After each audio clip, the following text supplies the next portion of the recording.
Home run race cast a spell over millions of baseball fans. But we had no idea what we were really falling for. It's almost like a man looking at wedding photos in a marriage where he eventually found out that his wife was unfaithful to him. It was right in front of our faces. Baseball was juiced, and fans everywhere had placed their faith in a major league lie. When your love of a sport is built on a lie. That's what happened to sports writer Joan Neeson and so many other fans. As a kid, she idolized Mark McGwire and was crushed to learn that he and so many other players had been using steroids for years. She is revisiting the steroid era to untangle the truth from the myths. She's the host of the popular podcast Crushed, and she joins us now this morning. Good morning, Joan.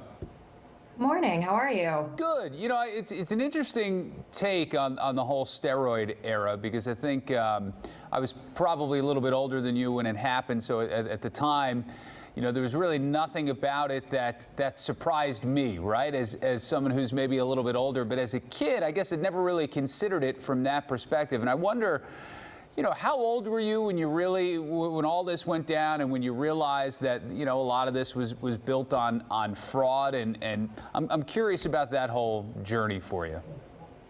Yeah, so the podcast really does kind of use that journey to take people through the steroid era. And for me, sort of all of the illusion disappeared pretty quickly, I would say. Within a couple years, I was probably 13, 14, 15, when the news stories started breaking about Balco that sort of implicated Barry Bonds for using steroids. And players started coming clean, admitting that they'd used steroids. And I kind of, at that point, was able to, with a lot of America, look back and say, all right, what we saw in '98 with Mark McGwire and Sammy Sosa, you know, that might not have been the most authentic performance. The steroid era has been covered and has been talked about pretty much to a great degree since all of this happened. I wonder what things, I know you've conducted a lot of interviews with former players and trainers and managers and coaches. What have you learned since then that's surprised you?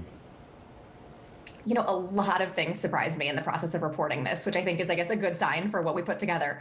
But I think the biggest thing that sort of surprised me was how wrong I thought I'd been looking at all of this. You know, we talk about, like I said, McGwire, Sosa, Barry Bonds. Those are the guys who we talk about when we talk about the steroid era. They're the faces at that time because they were the celebrity steroid users.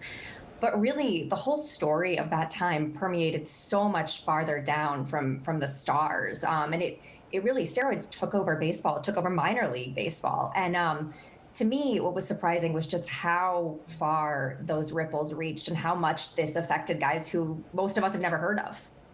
Yeah, there were a lot of guys. I'm sure you probably talked to some who used themselves. Is there any part of you that has, I don't know if sympathy is the right word, but let's go with that, sympathy for guys who maybe didn't want to use steroids? You hear that story a lot, but it was so rampant and it was so widespread that in order to just keep a job, you had to keep up with these guys who were using. Yeah, I think sympathy is the right word, sympathy, empathy. And I definitely feel those feelings for guys who used because they felt they were swept up in something and had to use, in their mind, they thought they had to use in order to stay in the game and to keep advancing. And in episode 3 of the podcast, we talked to 2 guys who sort of fit that profile and have very different stories and very different sort of reasons that pushed them to eventually use steroids. But by and large, it was they realized, well, guys around me are using, and it's the only way I'm going to get ahead. And when it's a minor leaguer who's making, you know, barely a living wage, I feel a lot of sympathy for someone who has to make that decision. Yeah, I think since then there's been this feeling that steroids and performance enhancers have been completely eradicated from sport, which I think you'd have to be a little naive to believe that completely. What do you think is the likelihood that guys are still using? You know, how do you relate it to then and now? Obviously, it's a lot less than it probably was then, but you'd have to be foolish to think none of that goes on now, right? I absolutely agree. I mean, we still see guys get suspended. And in my mind, you know, for every guy we see suspended, there's probably a few more who are using something where the science is ahead of the testing, because that's how this has always worked. There have always been steroids that are undetectable because a steroid test doesn't just like blanket flag any steroid in someone's body. They have to be looking for something specific. And if we don't know what we're looking for, we can't test for it.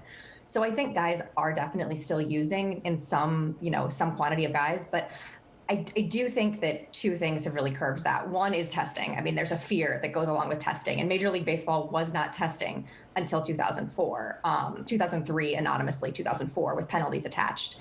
And also, testing sort of swayed public opinion. And people I've talked to, experts in this, have said that is a huge part of this.